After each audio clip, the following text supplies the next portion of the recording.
নমস্কার, দেখছেন কলকাতা টিভি, সঙ্গে রয়েছে অনন্যা। শুরু করছি সংবাদ সারাদিন। ভোটের আগে আজ থেকে তৃণমূলের নয়া প্রচার। তৃণমূলের প্রচার অভিযানের নাম বাংলার অধিকার যাত্রা।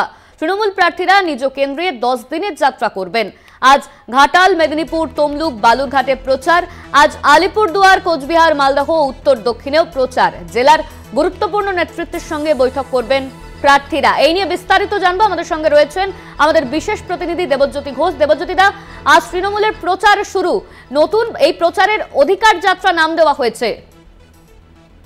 অনন্যা, তৃণমূল কংগ্রেসের পক্ষ থেকে বেশ কিছু কর্মসূচি ঘোষণা করা হয়েছে। যখন তাদের বিরোধী দল ভারতীয় জনতা পার্টি তাদের পূর্ণ প্রার্থী তালিকা ঘোষণা করতে পারেনি, সেই সময় তৃণমূল কংগ্রেস পথে নামছেন এবং যে কর্মসূচি তারা সামনে নিয়ে এসছেন সেটি অধিকার যাত্রা। অধিকার যাত্রা অর্থাৎ তৃণমূল কংগ্রেসের পক্ষ থেকে যে প্রচার করা হচ্ছে যে বাংলার মানুষের অধিকার কেড়ে নিয়েছে কেন্দ্রীয় সরকার। তফসিলি জাতি উপজাতিদের দেশ জুড়ে অত্যাচার হয়। বাংলায় তফসিলি জাতি উপজাতির মহিলারা এবং পুরুষরা তারা কিন্তু নির্বিঘ্নে থাকতে পারেন এবং তাদের যথেষ্ট সম্মান রাজ্য সরকারের পক্ষ থেকে দেওয়া হয়। এছাড়াও তৃণমূল কংগ্রেসের যে আগামী লোকসভা নির্বাচনের দাবি এবং সিএর যে কুফল তা নিয়েও কিন্তু তারা প্রতিটি পরিবারের কাছে যাবেন, প্রতিটি পাড়ায় যাবেন, একেবারে গৃহস্থের ঘরে প্রবেশ করে তাদের অধিকারের কথা বলবেন। অর্থাৎ অন্য দিক থেকে তৃণমূল কংগ্রেসের পক্ষ থেকে বেশ কিছু বড় কর্মসূচি নেওয়া হয়েছে। যেমন দেব প্রার্থী হওয়ার পর ঘাটালে তিনি প্রথম প্রচারে নামছেন। অন্যদিকে প্রসূন বন্দ্যোপাধ্যায় মালদা উত্তরে তিনি প্রচারে নামছেন। এছাড়াও তৃণমূল কংগ্রেসের পক্ষ থেকে বালুরঘাটেও তারা প্রচার শুরু করছেন। বিপ্লব মিত্র আজকের পথে নামবেন।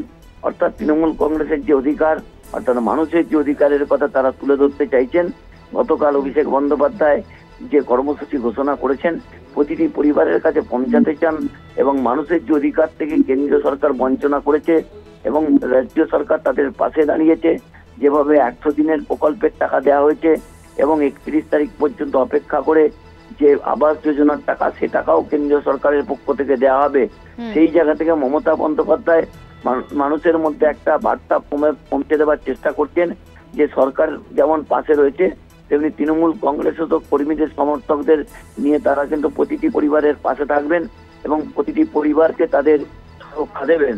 অনন্যা, ধন্যবাদ তোমায়। আমাদের সঙ্গে ছিলেন আমাদের বিশেষ প্রতিনিধি দেবজ্যোতি ঘোষ। আজ থেকে তৃণমূলের প্রচার শুরু। মানুষের ঘরে ঘরে গিয়ে প্রচার করবেন তারা। ভোটের আগে আজ থেকে তৃণমূলের নয়া প্রচার। তৃণমূলের প্রচার অভিযানের নাম বাংলার অধিকার যাত্রা। তৃণমূল প্রার্থীরা নিজ কেন্দ্রে 10 দিনের যাত্রা করবেন।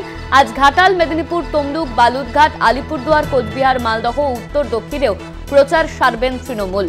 নেতৃত্বদের সঙ্গে বৈঠক করবেন প্রার্থীরা। আগামী 10 দিন নিজ কেন্দ্রে জনসভা, দরজায় দরজায় প্রচার, মিছিল। নিজ কেন্দ্রের বঞ্চিতদের সঙ্গে সাক্ষাৎ করবেন প্রার্থীরা। কেন্দ্রের বঞ্চনা নিয়ে সরব হবেন তারা। মানুষের কাছে তুলে ধরবেন ব্রিগেডের সমাবেশের প্রচারে সুর বেঁধে দিয়েছেন মুখ্যমন্ত্রী মমতা বন্দ্যোপাধ্যায় এবং অভিষেক বন্দ্যোপাধ্যায়। আজ তৃণমূলের প্রচার। এই প্রচারের নাম দেওয়া হয়েছে অধিকার যাত্রা। ঘরে ঘরে গিয়ে প্রচার করা হবে। আগামী 10 দিন নিজ নিজ কেন্দ্রে জনসভা, দরজায় দরজায় প্রচার করবেন। সিএ নিয়ে যা যা প্রভাব পড়েছে সেই নিয়েও কিন্তু অধিকারের কথা বলবেন তৃণমূলের প্রার্থীরা। ভোটের আগে আজ থেকেই শুরু তৃণমূলের নয়া প্রচার। এই প্রচারের নাম দেওয়া হয়েছে বাংলার অধিকার যাত্রা। তৃণমূলের প্রার্থীরা নিজ কেন্দ্রে 10 দিনের যাত্রা করবেন। ঘাটাল, মেদিনীপুর, তমলুক, বালুরঘাটে প্রচার। এর সঙ্গে সঙ্গে আলিপুরদুয়ার, কোচবিহার, মালদহ, উত্তর দক্ষিণেও প্রচার।